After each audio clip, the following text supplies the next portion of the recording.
We'll get ready at 4:34 p.m.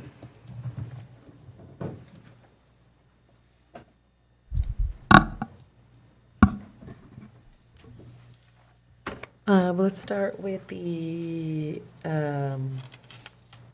roll call, correct? Yes. Councilmember Elias. Here. Councilmember Camacho. Councilmember Lara. Here. Mayor Pro Tem Lutz. Here. Mayor Dr. Sanchez. Here. All present. Thank you. Please rise for the invocation. Everyone, please rise, bow your head. Heavenly Father, we look for your wisdom, integrity, unity in today's council meeting. May it be productive and benefit our city in every way. Help us to stay on track and keep focused on what is right and just. Help us to consider all the facts and come to a definitive plan of action concerning our community as a whole. Help us to make our decision and vote as if you were in the chair next to us. We also thank you for the staff and the time that they've provided in putting together this proposed budget. We know that it took a lot of hours and a lot of negotiating. We thank them for their efforts. In the name of our Savior, Jesus Christ, amen. Amen. Everyone, please face the flag. Put your right hand over your heart. I pledge allegiance to the flag of the United States of America and to the republic for which it stands, one nation, under God, indivisible, with liberty and justice for all. Thank you.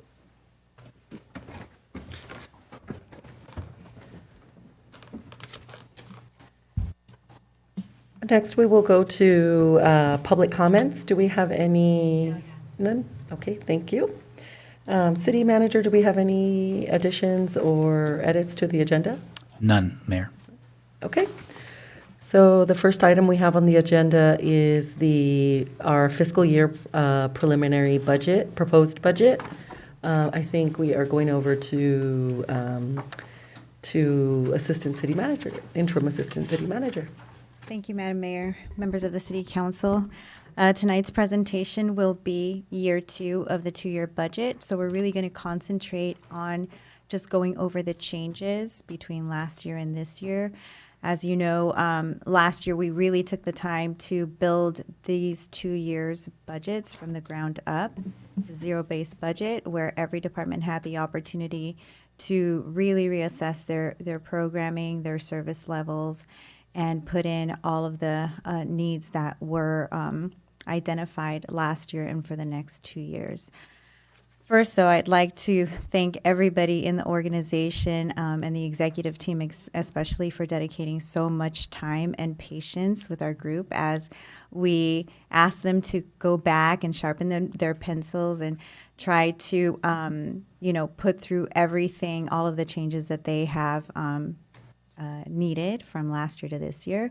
And so I'd like to especially thank my group in Administrative Services, Jane Guo, she's the Deputy Director, and Desiree Sotelo, who puts the actual document together almost single-handedly, so I appreciate everybody.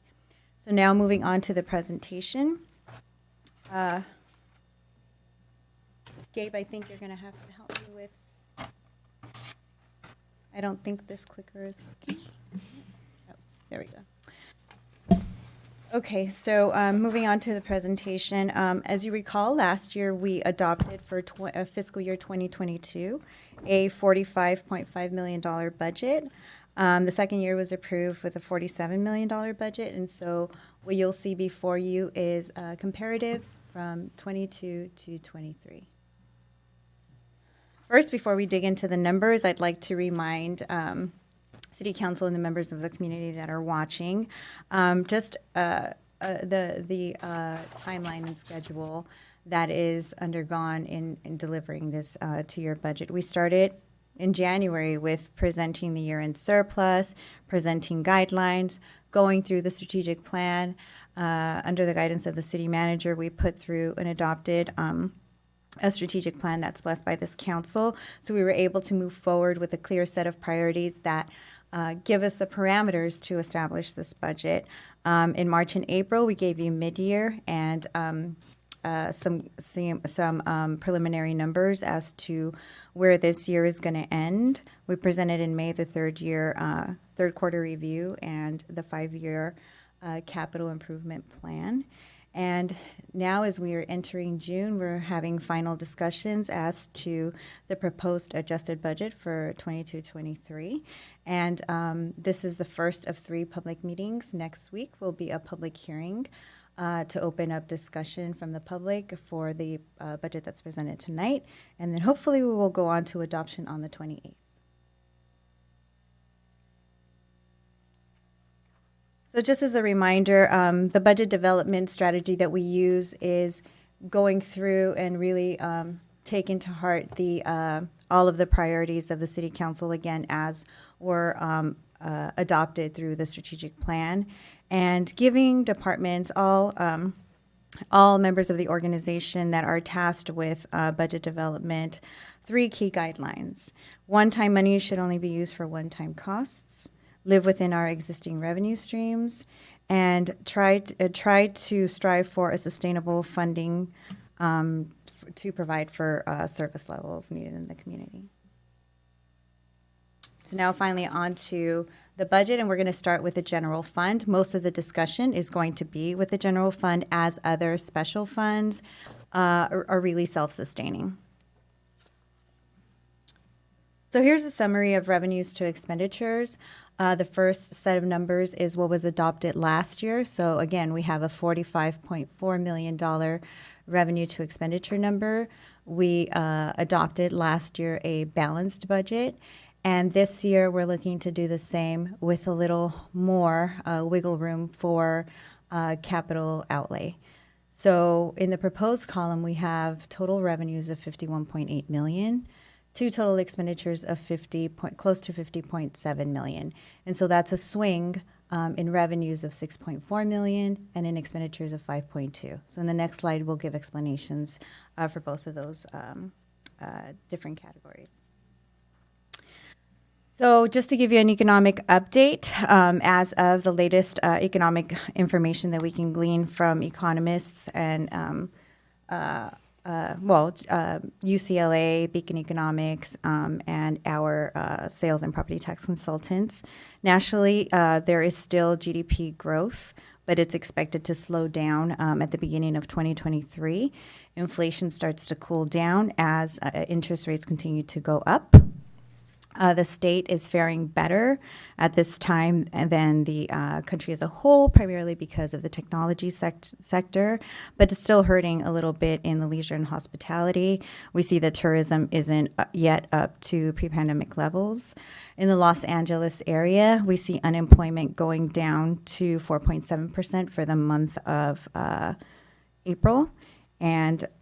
March. And it's still a little above the pandemic low of 4.1%. Home prices are still up at 13% for the Los Angeles County. And Pico Rivera's fare a little bit better. So they're doing better than the state and county.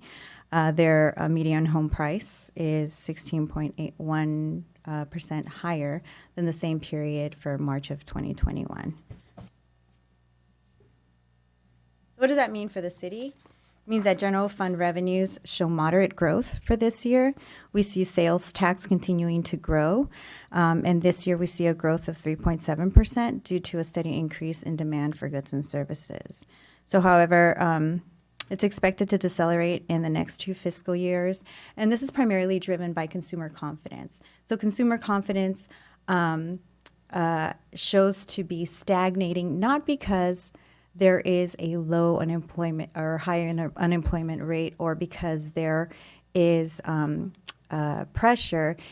It's more because of the increase in interest rates. So even if people still have jobs and even if they're still, their wages are still growing, they are anticipating something to happen. So rather than spending money, they're saving money. So if they're saving, they're not putting, the sales are not growing, they're stagnating. And so 0 times 0 equals 0, right? So there's going to be an impact to our sales tax category. Now, property tax is our most stable revenue category, but it's not the largest. And it is impacted by Prop 13, which says that that property tax can grow at can't be indexed higher than 2% per year. So if it is higher for the city, that's just because homes continue to turn over at higher sale prices. Utility user tax and franchise tax, that category, as well as business license tax, we don't see any real growth. We can't project any growth based on gross receipts or anything that we can glean. So we've left those flat for the upcoming year. So again, as you see here, you have, here we did a comparative from 21-22 year-end estimate, which is the most current information that we have in terms of revenues for the general fund compared to fiscal year 23 proposed, and you see a $4.5 million increase. And that is largely because of the two major components that we talked about in the previous slide, which is sales tax and property tax. So combined, that's $3 million out of the $4.5 million. Additionally, licenses and permits, which is by and large an increase in plan check and zoning permits, accounts for about $600,000 of that increase. And you see all of the other nominal increases here.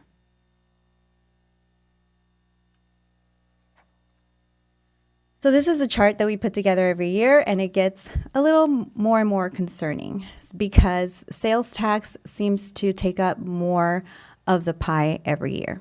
And so while it's good to have a higher sales tax revenue, it's sensitive to the economy, right? This is more expendable income that is going into the economy. So as the economy slows down, so does this major category. And so last year, this sales tax accounted for about 46% of general fund.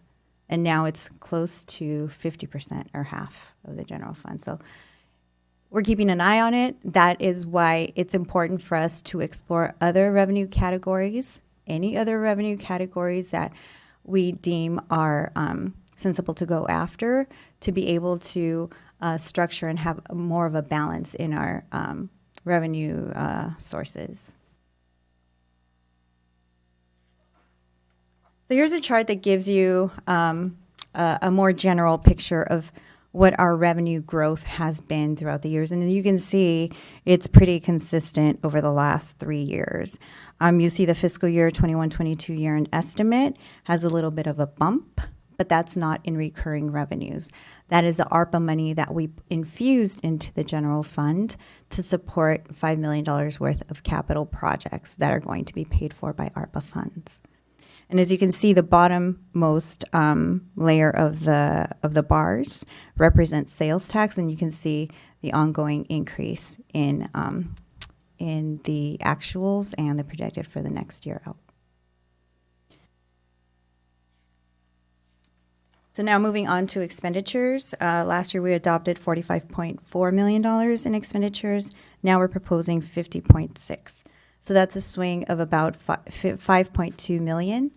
And we see the major categories for that increase are in public works and community and economic development. And in the next few slides, we'll tell you what type of costs support these increases. Before we do that, we're giving you a representative snapshot as to the makeup of the general fund appropriations by department. So as you can see, we have a very dedicated public safety force in the city. And so it's natural that that is the largest piece of the pie. Second is public works. That takes up 20% or $9.9 million. And that supports all of our street maintenance, engineering, and ongoing infrastructure projects. And third is community economic development. And you can see the other departments here. Now here is a snapshot as to the components by natural category of what makes up that increase. So, and we'll go through that in the subsequent slides by natural category. So we see that salaries and benefits have a $1.7 million increase, or 9%.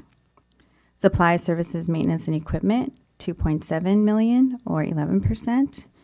And maintenance and repairs, $636,000, almost double. In terms of authorized positions, last year we approved 144 positions, and a couple of months ago, the Director of Parks and Rec, Pam Ugar, got approval to fund another REACH coordinator, which bumped up the Parks and Rec's FTEs from 25 to 26. So that 144 from last year is adjusted to 145. Now, this budget includes 9 additional positions, primarily in Public Works, to support the enhancements in parks upkeep, street maintenance, and also facility upkeep. Angelina, is that position the grant funded? Is it a grant funded position? The coordinator position in Rec Parks, yes, it is funded by the REACH grant. Thank you, Pam. Okay, so in terms of requested positions, here is the detail of the 9 positions, and you see the largest category that we're adding is maintenance worker positions. So we're adding 3 maintenance worker 1s. As you remember, last year we removed 9 maintenance worker 1 positions. And as there's a greater need for upkeep and enhancements within Parks and Recreation and street maintenance, the Public Works Department is asking for 1 maintenance worker 1 for each category, 1 for streets, 1 for facilities, and 1 for parks. Also, in Public Works, we have an engineering technician. Now, traditionally, the function that will be, or some of the duties that will be fulfilled by this technician currently are being fulfilled by multiple people. It's either the engineer or the analyst, or the principal analyst, interns, customer service rep. And so as you can imagine, so many people doing the same thing takes away from their focus work. And there's not that focus dedication that we need.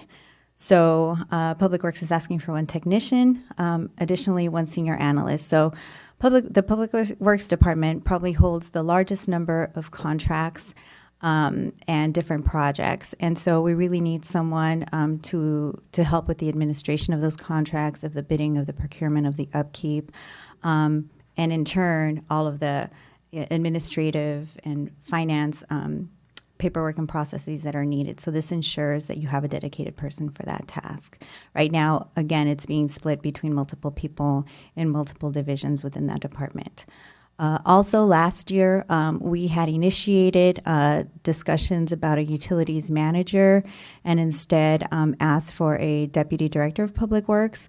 But as we see the year unfold, we see the ongoing need for this utility manager as we're moving to completion of the PFAS project and as we are continuing the work for the 5-year capital improvement plan that includes multiple water maintenance and improvements within that department. So those are the major positions that we are requesting. Now, this is a little bit of a busy slide, but it basically talks about all of the changes, monetary changes between last year and this year. And so I'll try to go through them as quickly as possible, but I really want to focus the attention to the major categories.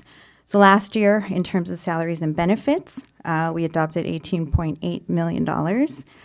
Now that is increased to close to 20.6, and that is by and large related to increases in salaries, either by way of the additional positions that we mentioned in the previous slide, totaling $833,000. We have contractual merit or step increases of $500,000. As we build up the additional full-time positions, we're able to scale down in the part-time positions that we had added in last year's budget to backfill for the full-time position, so we're writing those out since that wasn't effective.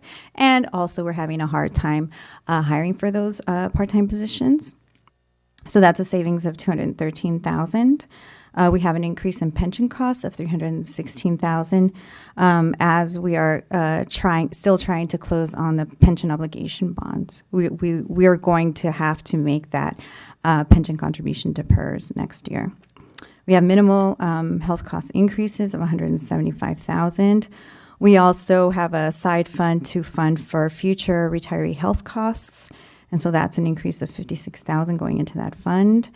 Because we have 9 additional positions that we're going to be adding for this next year, we're going to assume that it's going to be a lag before those people come on board. So that's going to have an estimated vacancy rate. And so we're able to analyze and predict that there's going to be a growth to our vacancy rate of 121,000. Then you have other increases across the board for workers' comp, disability insurance, et cetera, amounting to $185,000. So those are the major changes in the salaries and benefits category. Now within maintenance and operations, we try to group this into color-coded categories to tell you the difference between ongoing increases and one-time, temporary, or fully funded increases. So the first category in peach, I'll say, are ongoing increases. So we see increases to insurance premiums of about $133,000. Parks and Recreation is experiencing an increase in costs of running their programs, from an increase in supplies costs to vendor contractors costs, just purchasing items for their programming of $158,000. And we have a preliminary public safety contract growth of $635,000 over last year. Now, the next section in green are enhancements to the budget. So this is to provide for mainly the beautification and safety, and to keep our city aesthetically pleasing. So the first one is neighborhood cleanup costs. And so Mike Garcia is here from the Community Economic Development Department to answer any questions about that. But primarily, the neighborhood cleanup costs are to remove encampments and to adequately secure those vacant buildings in the area to eliminate blight or unappealing areas within the city. Median landscape maintenance, the Public Works Department is asking for $290,000 in additional expenditure appropriations related to median landscape. So we know that we got $8 million in grants to improve all of our medians. But in the meantime, we still have to upkeep them. So while they are going through those improvements, we still want to keep those areas nice and manicured. So for all of those medians, it's at an estimated cost of about $290,000. Streetlights, we're seeing an increase in just the costs of replacing poles, not only that are knocked down, but that are just in poor conditions and need to be replaced. Otherwise, they'll fall on their own. So just based on the occurrences from this year, we're estimating about $70,000 is needed for the next year to cover those poles that could be knocked down. Could be less, could be more. The next set are costs that happen either one time or every other year. So we know that we're having an election November of 2022. So the city clerk has asked for $200,000 as an estimated cost to pay to the county to run those elections. The Emergency Operations Center is continuing its initiative to build up their equipment, and this is something that has long been deferred, and we're seeing different situations where we've activated the EOC, and we're trying to hold various trainings for EOC and emergency operations, and so we're in dire need of this type of equipment. And so I have a brief listing of what that is. It's two-way radio infrastructure, citywide intercom system, and other master plans that are needed. The next category pays for itself. So the plan check reviews and increase in parking enforcement fees, close to $300,000, are costs that are fully reimbursable by plan check fees or an increase in parking fines. That's basically what it is. So they were seeing that they were getting a higher revenue in these two categories, but they also need to attend to the payment of those facilitators. So if we have third-party contractors performing these plan checks, or we pay a certain company to actually process the parking fines, we need to pay for those costs as well. The last three items are grant-supported expenditures, and these are either to purchase various software or to provide for consulting services as we enhance certain parts of our general plan, certain elements of our general plan. And so that is, that accounts for, on the maintenance and operations side, a $3.7 million increase, with just about half, or 1.6, in ongoing operations. The rest are either one-time or fully supported by grants or revenues. So here's the summary again of revenues to expenditures for the general fund that is proposed for fiscal year 22-23. And as you can see, revenues are higher than expenditures, and ongoing expenditures, is that me? I apologize. And ongoing expenditures, so we're able to set aside $1.4 million to dedicate for capital outlay. Now, at the May 10th meeting, Interim Public Works Director Terry Rodrigue presented to you the proposed 5-year capital improvement plan. The staff report included roughly $1.5 million in recommendations for park improvements and facility improvements. That list has been carried on here, and we are recommending that those improvements are funded by this year's excess surplus. So first we have this set of park improvements, and they're mostly with a focus on security. So we have park security cameras, outdoor safety lighting, Smith Park security cameras, wrought iron fencing. All of those are with the focus on ensuring public safety for our community. Then we have small repairs to our handball courts, $50,000, and the design for our pad park development. As you know, Director Ugar secured for us over $1 million in grants related to this pad project, but we need to do a little bit of design work that isn't covered by those funds. So we need to dedicate about $175,000. So it's a very small price to pay for what we can eventually get. Now, moving on to facility improvements, here are very needed and items that have been deferred for a very long time. I know that since I've gotten here, this list of projects has just rolled over from year to year, and so we continue to chip away at it. And this isn't an all-inclusive list. Obviously, we are still undergoing the final phases of the facility and security master plans, and so that when that is finalized, that will be presented to City Council for consideration and for funding strategies to get all of the facility improvements going. So all of these facility improvements total $726,000. So obviously that list of 1.5 million exceeds the 1.1 million in available 2023 surplus.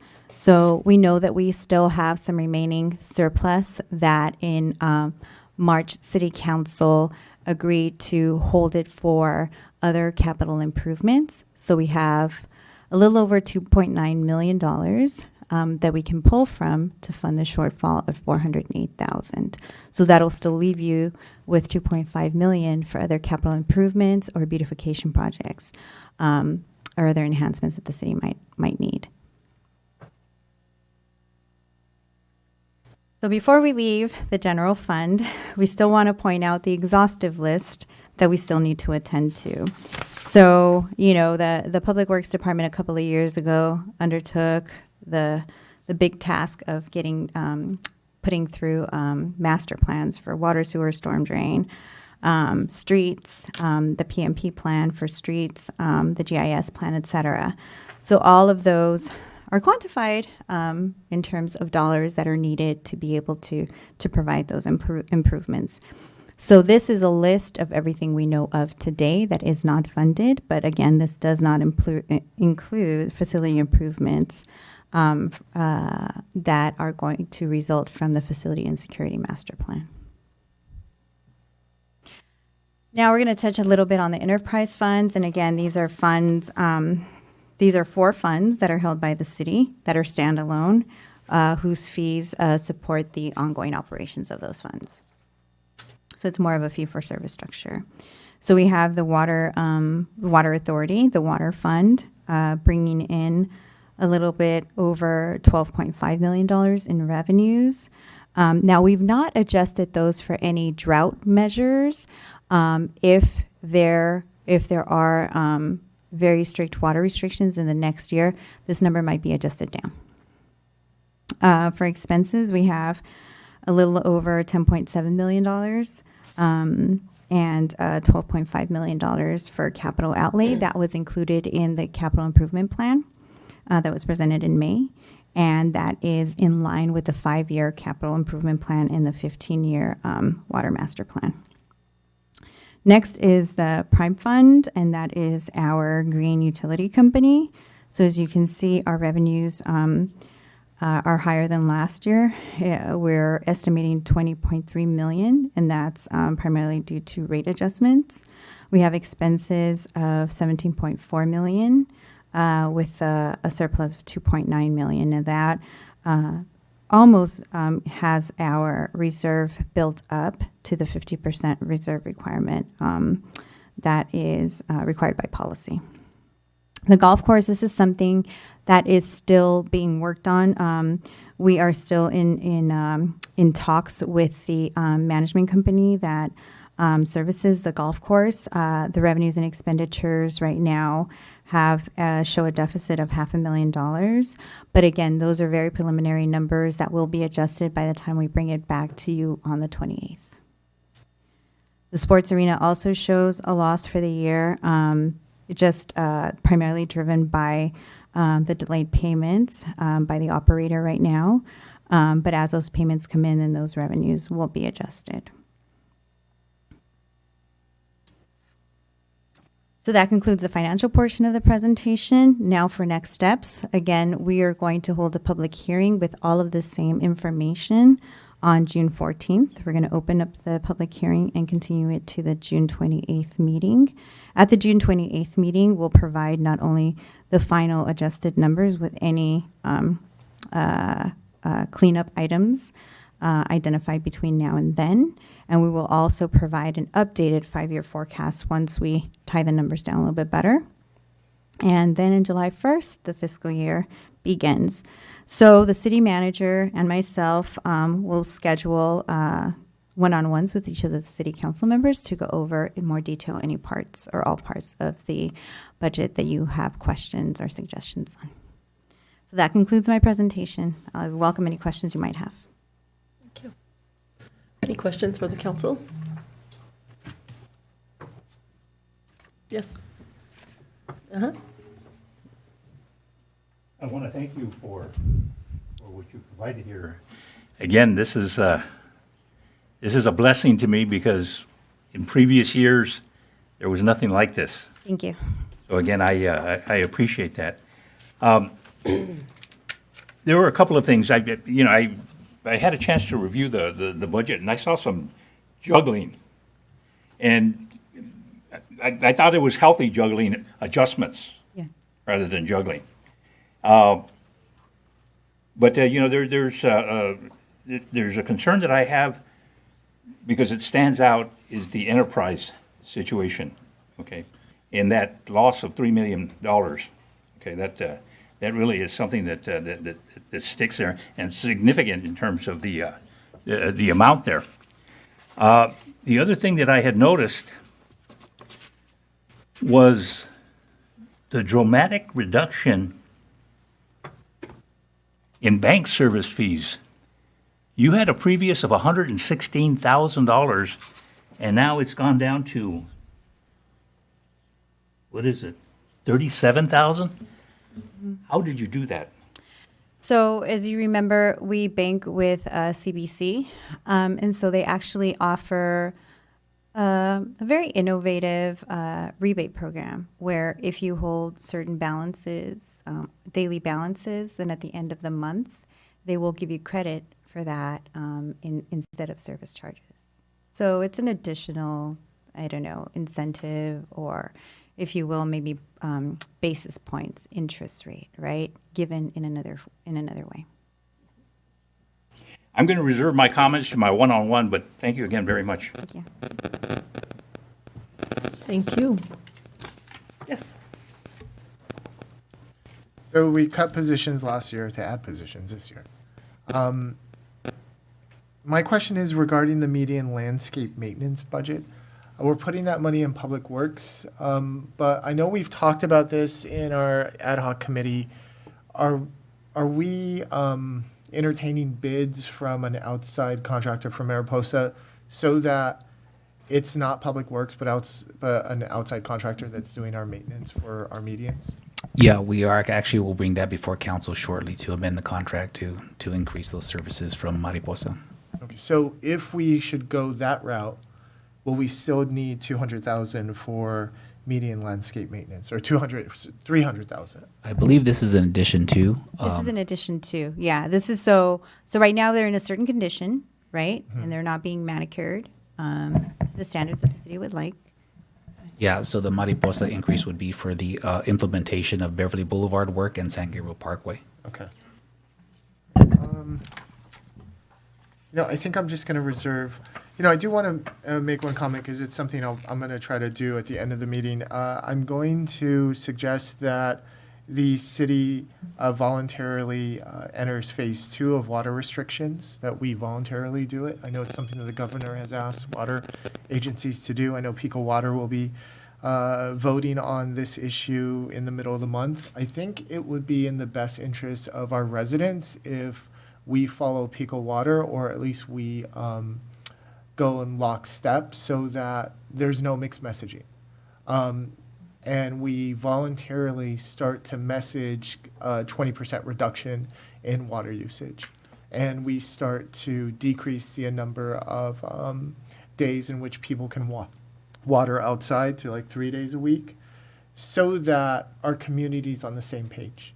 Because what's going to happen is that Pico Water is going to call the city customers and say, hey, do we have water restrictions? And then we're going to say, call Pico Water.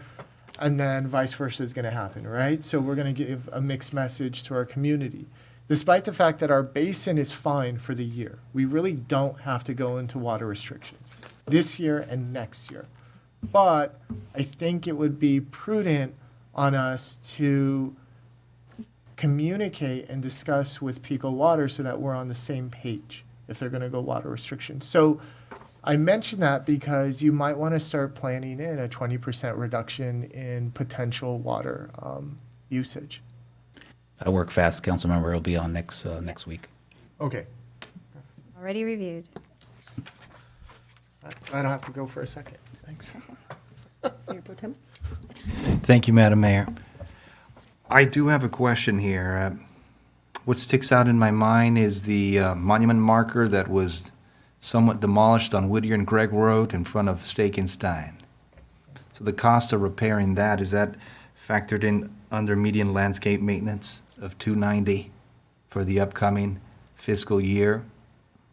That is not, because we are going after the insurance to help recover the cost of improving or repairing the monument.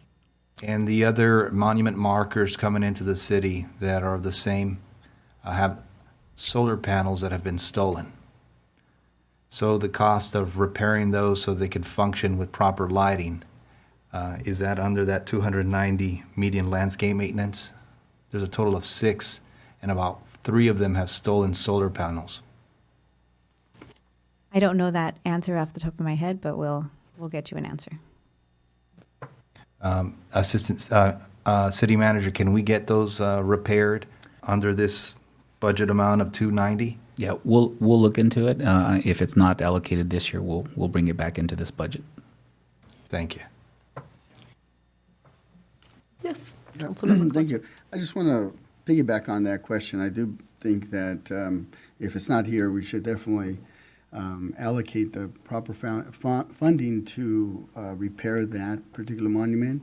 In addition, I know there are some other monuments that the lighting is needed, so definitely want to just re-emphasize that. I think those mediums are very important. So whatever we can do to, and I know that we're going after insurance company, which is great. I know something we kind of, lost a little bit there along our way, but nevertheless, instead of waiting to the insurance to pay off, can we do that sooner than later? That'd be my request on behalf. Got it. Yeah, and we actually want to roll that into the project when we do Whittier Boulevard. So it will get done. Good deal. No, I just, thank you for the presentation, well-crafted budget, the 2-year budget that we're now in our second year. I'm glad that the clear priorities from City Council allowed you to continue to push this forward. And even though, again, it's a budget that's fluid, ever adapting, and as we are doing now, but, understanding the economic outlook of the country and our state and here in the county, it's important because it kind of allows us to maneuver and do what we have to do here in the city. Looking at the growth to continue at sales tax and property taxes, but with the inflation still high and interest rates still, will continue to go up. It's, we're definitely going to in for something. What that is debatable, recession or not, but I think just planning accordingly. Overall, though, I think once again, it's. I'm not going to go into the detail of each one of them. Seeing that you're bringing back some employees, some positions that are key and relevant, and I think that's great to highlight that we do that. And just on the recommendations for the park and facility, I think those are needed. We discussed them. We looked at those. They are priorities. We're trying to figure out what we're going to do. The only thing I would ask is that maybe we can look into some additional funding for community outreach, special events. I think now that we're not necessarily out of the woods, but in that aspect of events that we're doing, we have 4th of July coming up. I know we have some summer concerts that are being planned. But I think being able to continue to engage and communicate with the residents in either through special events, additional special events, or just engagement in various forms would be key. So that would be my recommendation in the additional funds that are available, that we program some of that into it, and hopefully my colleagues would agree. So thank you, Mayor. So I would like to add that we are scheduling one-on-ones with individual council members prior to the adoption, just to dig a little bit deeper into this as well. Mayor Pro Tem. Yeah. One more item. Director Garcia, do we have any idea for the director position of human resources? Is that going to be filled? Yes, right now we are looking for interim position to fill the day-to-day until we fly the position permanently. So it'll be either the director or senior manager level. Yes, and we'll have a closed session discussion on some of the challenges. Thank you. I just wanted to give kudos to the notion of a utilities manager.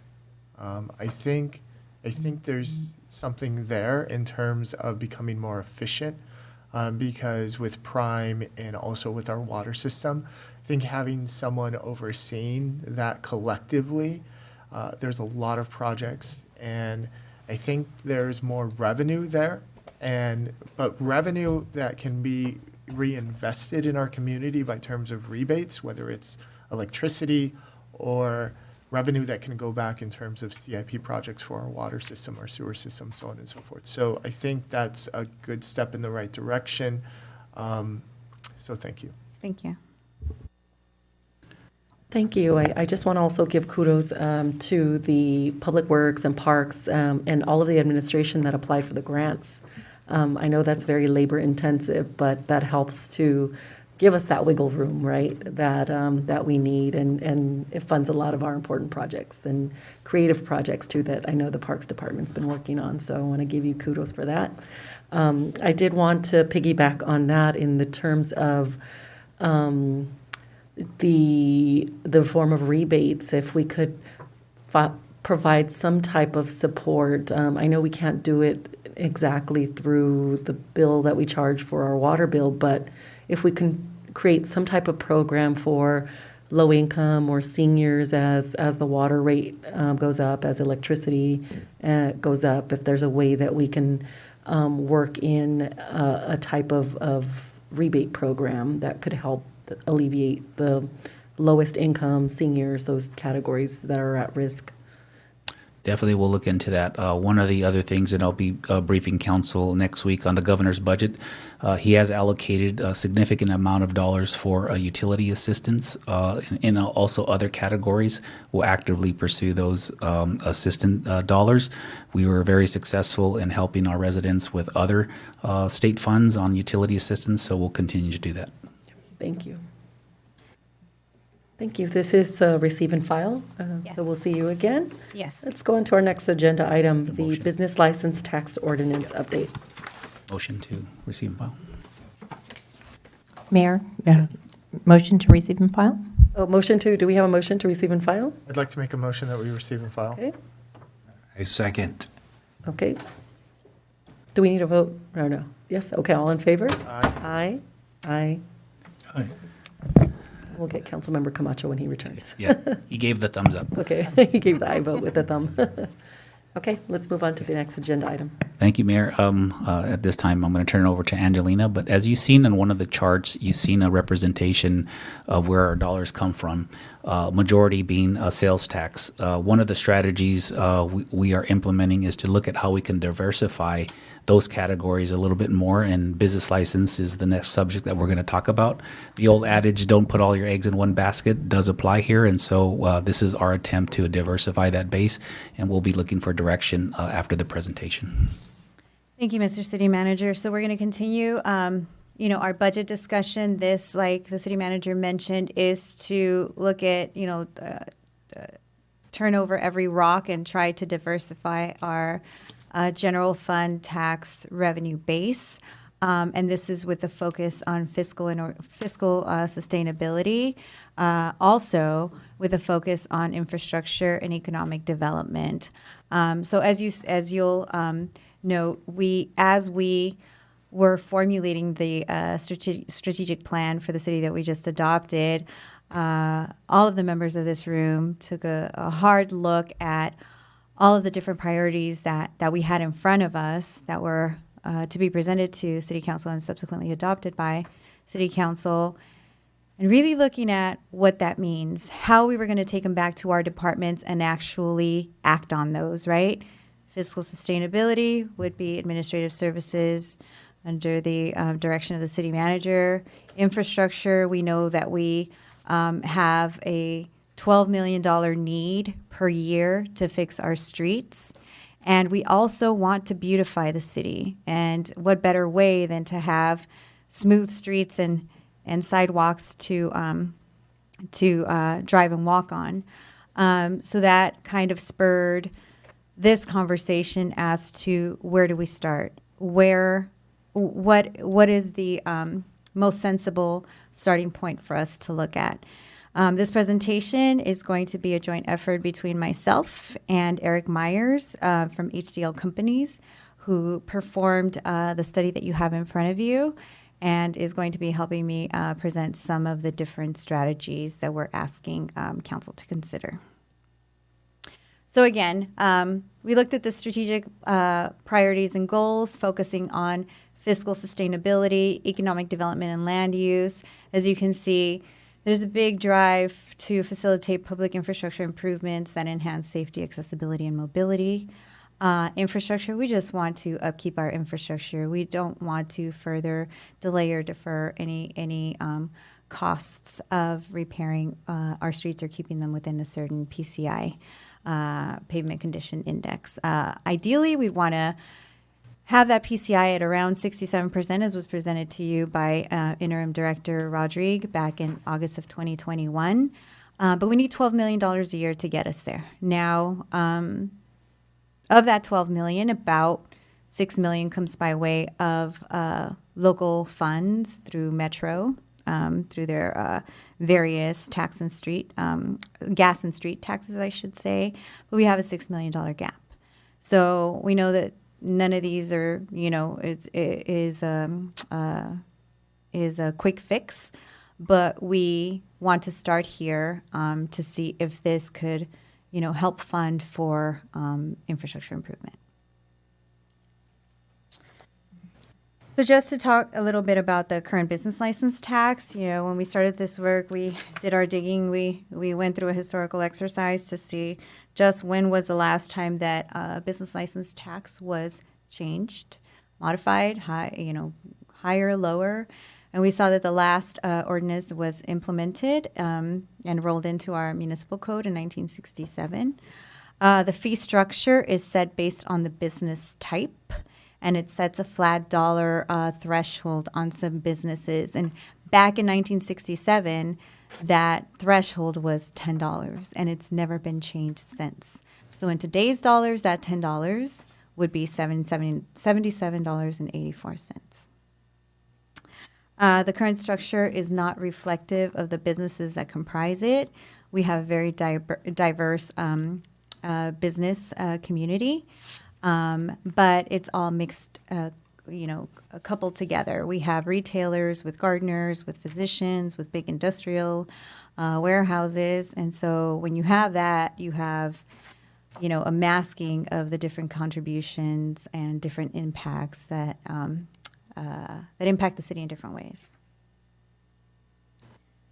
So now I'll turn it over to Eric Myers. He is on via Zoom, and he's going to drive the rest of this presentation. Eric, if you can just tell me when to advance to the next slide, I'm happy to help you with that.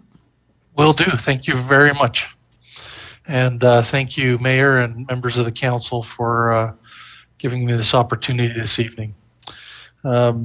As already explained, we've kind of looked at the tax study and the options around your business license tax from the perspective of what can be done to structure and increase the equity while increasing general revenue. And as you'll see in just a minute, we've got some that not only do you have a fairly old structure that hasn't kept up with inflation, as was just noted, but you've got a structure that in effect is regressive currently. And so part of what we're going to discuss tonight are some ways to make that less regressive or even progressive, and what impact that might have on revenue. So Angelina, if you wouldn't mind the next slide. So just very briefly, over the last 4 fiscal years here, I would say that the city of Pico Rivera has had a nice even trend. You've had some uptick when a lot of others saw a downturn. But again, you've got pretty flat growth overall in your business license over the years. Next slide, please. In this slide, what we're able to see is, at a quick glance, how do you compare as a city to some of the other cities nearby and that might be similar to you and make up. And you can see that, the city is doing, well, they're near the bottom of this comparison group in terms of the tax output. So the city is doing a phenomenal job with the tools that it's got, but there's opportunity to maybe restructure and change those tools to get some additional revenue and to address a fundamental inequity, which is what we'll show you on the next slide. Oh, excuse me, 2 slides. So let's go ahead and jump to the next slide. There we go. So fundamentally, what you can see here It's a little bit of a busy slide, but the small businesses, which on my screen is showing as an orange here, the small businesses, their effective tax rate is 0.833%, 0.833%, which is nearly double, more than double that of the medium-sized businesses' effective tax rate, right? And not quite, but more than double and almost 2/3, again, as high for the large businesses. So the current structure, the way it's set up, I believe Angelina mentioned, not only you're grouping a lot of businesses together that have different capacities to pay and contribute to your community, but the way that the structure is currently, you're also putting the burden to a certain extent in terms of effective tax rate more highly on smaller businesses under the current tax structure. So that was part of what we were trying to look at as we looked at some models that might be useful in addressing both the effective tax rate and revenue needs for the city. If you wouldn't mind to the next slide, please. Okay, so we should be looking here at Key Business License Tax Model 4. We presented 5 models in the tax study. Tonight I just want to focus on models 4 and 5. They're similar. They have a couple of advantages. One is they have some groupings of the businesses, so contractor, general, rental, service, and professional, and then industrial, that maybe allow you to break the economy down into classes that may be more useful both for policy and revenue purposes. So both models have that. And then models 4 and 5 have differential tax rates for the different groups, recognizing that some of the groups already contribute through sales tax and property tax and may have lower profitability. Just a quick example of that. If I look at a restaurant, the restaurant may have more employees, for example, and less productivity per employee in terms of their total gross receipts or gross income than, say, a doctor's office or an attorney's law firm. So having the differential rates allows you, and these are just suggested rates, if you will, but they're not uncommon rates. And they allow you to tweak where the impacts of the tax are and match it more closely to your economy and the potential impact, the potential sort of ability to pay, if you will. So business license, this tax model 4, again, you can see in the right-hand table sort of the rough breakdown of your current businesses, where they would fall in those categories, and what the estimated gross receipts tax would be. Again, this is a very rough estimate. It could be significantly less than this. It could be significantly more. We build it using some statewide averages around these types of businesses in order to make sure that we're looking at how those businesses might pay and looking at the differential in their structure and their revenue structure. So this one, we're estimating around 5.6 million from this. As you can see, a large chunk of that, close to 2/3, maybe a little bit more than 2/3, would in this proposal come from the industrial grouping. And I omitted that from the slide here. They're at $5 per thousand in gross receipts. That's hence the reason for the large amount of revenue there. Part of the rationale there is simply that the industrial group usages have a greater impact, or tend to have a greater impact on your infrastructure. And so, and they also have some larger ability to pay often. So you get to be able to sort of match those two, the impact of the services you're providing, as well as the ability to pay. And many of them are not also contributing, say, under sales tax or another situation like that. Model 5, if we go to the next slide. So Model 5 is a variation on Model 4, all the same policy measures, except instead of using a gross receipts at $5 per thousand for the industrial business type, we proposed a model that would look at using the square footage of the buildings being used by the industrial business type and taxing that at a rate of 35 cents per square foot. Again, that estimated revenue there is about 3.7 million in this model, bringing the total in Model 5 primarily on the back of that industrial group to around 7 million. So what do these models get you in terms of the equity, though, is I think a really important question. We can estimate the numbers and look at the revenue, and I think that's very important. But it's also important to see if the model does anything to address the differential in tax burdens. And so if we go to the next slide, we can see that the Model 4 and Model 5, which I focused on this evening in our presentation, they do correct some of that imbalance or regressivity in the effective tax rates. Because they use the gross rates model, it doesn't matter if you're a small, a medium, or a large business, you're going to get taxed, therefore, at a sort of the same rate. Everybody gets to pay their fair share, and as they grow, they get to continue to contribute more to the community. And it's not, again, it sort of flips the regressivity on its head, providing a more flat and equitable tax rate across the board. And with that, I'll turn it back over to Angelina. Thank you, Eric. So that concludes the analytical part of this presentation. If you have any questions, we're available to answer. Yes, any questions from the council? Yes, Councilmember Lara?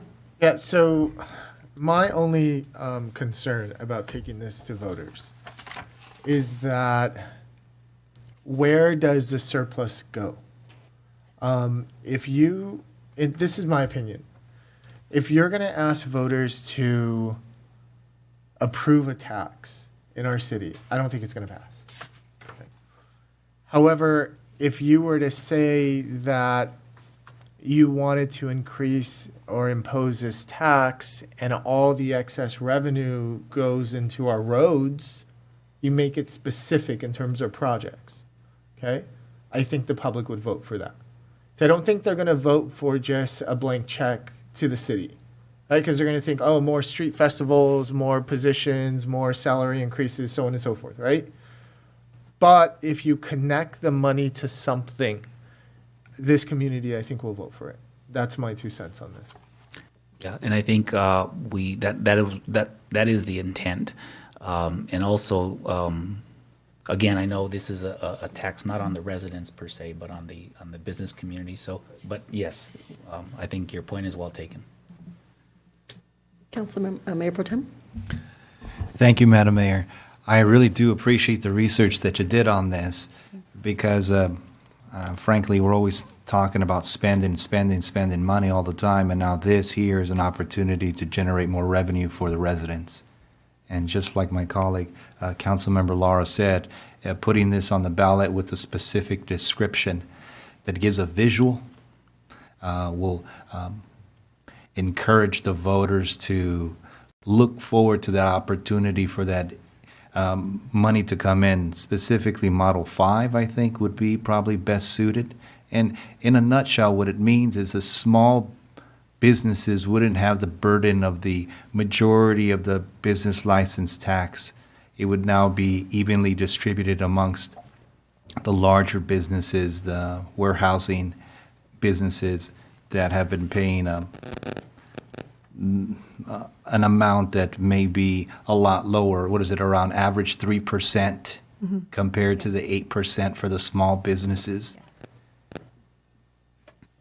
I really look at this as a positive thing where the city is going to be generating revenue as we can turn this into possibly the number 2 revenue generating item just below property tax. Right. Property tax is number 2. This could be a close second or third. And again, I applaud staff for doing the research on this because generating revenue is I would imagine the primary goal that we should be looking into as we look into the upcoming fiscal years. Thank you. Thank you. Thank you. Any other comments? Councilmember Camacho? Yeah, I'm just curious, I think I know the answer to the question, but when you classify large, medium businesses, what are you using? Employees, the amount of employees? Yes, it's the amount of employees, and I will have to defer to Eric since he's the one that dug into all of the detail. But I believe it's either employees or gross proceeds. Gross revenue. receipts, yeah. Gross receipts, sorry. Yep, we're taking a look at both of those, primarily, particularly on the last slide where you're seeing current versus new effective tax rates, because the new effective tax rates would be on the gross receipts. We're kind of using that estimated gross receipts for small, medium, and large businesses. So usually small is around a 50,000 to 100,000 is what we're talking about.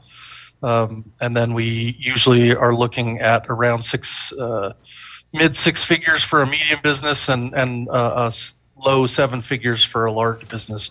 So they can range quite a bit. Obviously, the larger your large business, the smaller your current effective tax rate because of the way that the current structure is. And then under the proposed structures, that would be unchanged. So it's more gross receipts than it is employees. For the last slide, yes, that I showed, the 3-color slide. So yes, so that's correct. Those classifications between large, medium, and small are based on gross receipts. And would you happen to have a graph or pie chart of what percentage are small, what percentage are medium, and what percentage are large in our city, and an actual number of businesses that classify under those 3 groups? Yeah, we don't have it right now, but we can provide it. That'd be great. I Yes. just want to see what the range of businesses there are out there. I just, I think it's in its face value, that's definitely something good that we can more for the equity side. I'm always cautious as to us trying to raise revenue again on the backs of the businesses. We were classified business-friendly city in 2016 for a reason. Many investments have come in here. So to just say, let's just go and increase fees on our businesses, I'd like to see a little more. Did we get a memo on this by any chance? We did, huh? Mm-hmm. This is the one that was a couple weeks ago. Okay. I think we just gotta make sure we're looking at it because you mentioned we looked at 4 and 5 options. There was 3 other options. Yes. That you guys dismissed. Yes, and that was because it didn't generate the effective structure that you see. That you Right, so we looked at them, As you but, stated. yeah, Correct. we presented the most solid one or the most equitable ones. Thank you. Yes, Councilmember. I understand the regressive tax situation that you were explaining, and I like that. I like the fact that that we're dealing with a small business. But let me ask you, with the studying that you've done here, could there be an unintended consequence of businesses saying you're punishing us for getting larger? Yeah, I'm not too sure in that specific question, but we did do a stress test, and if HDL can comment on that stress test, and the question was whether or not this would make an environment where businesses would leave the city. I don't know if you want to comment on that. Sure. I'll take a shot at that. I mean, the marginal rates here are pretty low, so I'll just use maybe a simple example.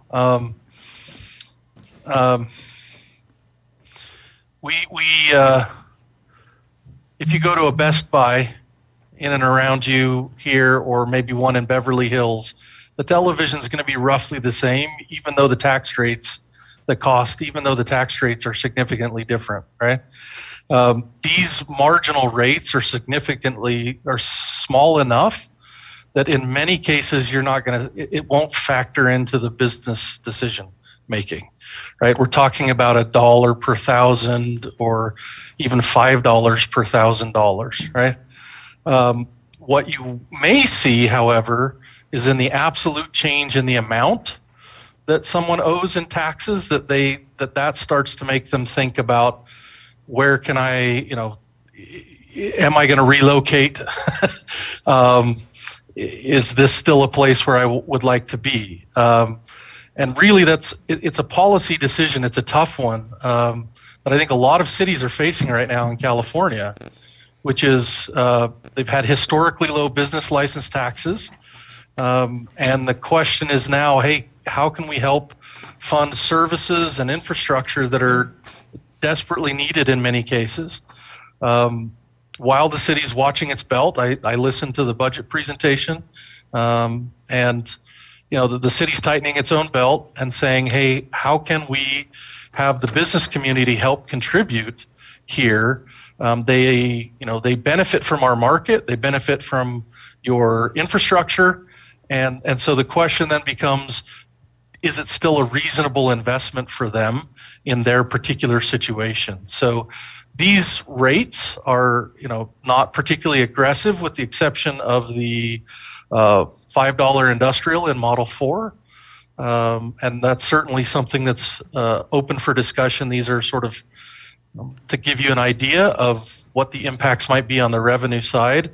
And then obviously the city staff at the direction of council has the ability to make tweaks to these models if needed. Not sure if I answered your question, though. Did I answer that question for you? Kind of. Mayor- Okay. Mayor I guess my last point is just a reminder.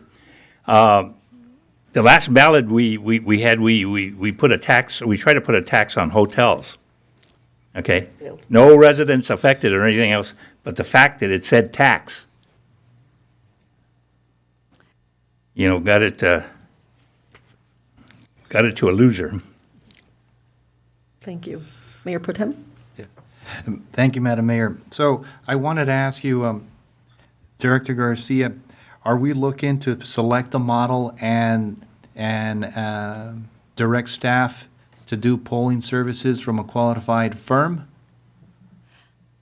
Yeah, so at this point, we're just looking for direction to get a pollster to see what the appetite of the community is for such a measure. Yeah, not any particular model. Council is not authorizing this to move forward. It's just authorizing us to do a poll out there to get the pulse of the community on this particular issue. My personal opinion as a council member, if we can get this out in front of the voters with a reasonable amount of time, that's $7 million that goes back into the city. And if we're specific on what projects it goes, it helps the community to beautify it, I'm 100% for it. $7 million extra for the community. And we're talking about, after researching that these tax license fees haven't been revised since 1967. We're finally revising them. We're going to bring in estimated $7 million. My vote would be yes to push this forward. I would say yes. Thank you. Yes, Councilmember Lara. I think you were going to have, I was No, going to go make a ahead. motion, actually, just to put a first out I there. just wanted to comment as well. Okay, just a brief comment. Yeah. If we could in some way not use the word tax, but fee, because that's exactly what it is. Yes. Right? We're increasing the fee that people pay. But there may be some legality, but that would be my preference on go. Okay, good points. Thank you. In addition, as we have in our unfunded capital projects, 7.5 million alone in wastewater improvements. Yes.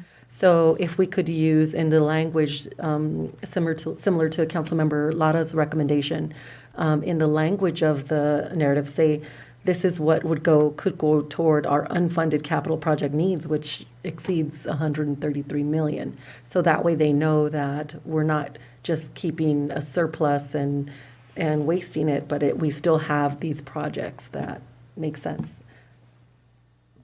Yeah, because then what we could do is we could then leverage, right? We don't have to wait 10 years for all that money to come in. We can go out and get a loan and then we could fund that loan based upon the tax revenue that would come in, assuming it passes, right?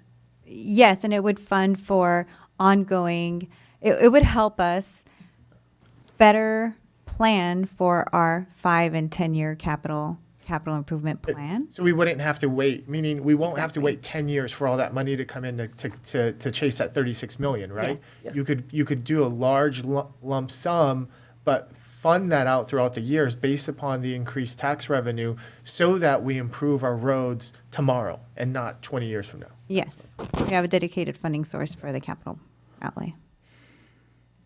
Yeah, do we have a motion?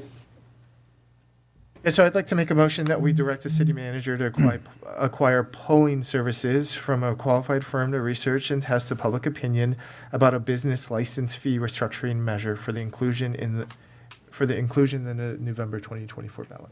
I second. Okay, all in favor, say aye. Aye, aye. Any opposition? Seeing none, motion passes. Thank you. Thank you. Thank you. This time, our city attorney is not available, but we are going to close into recess into closed session. Thank you. One matter, it's a labor discussion.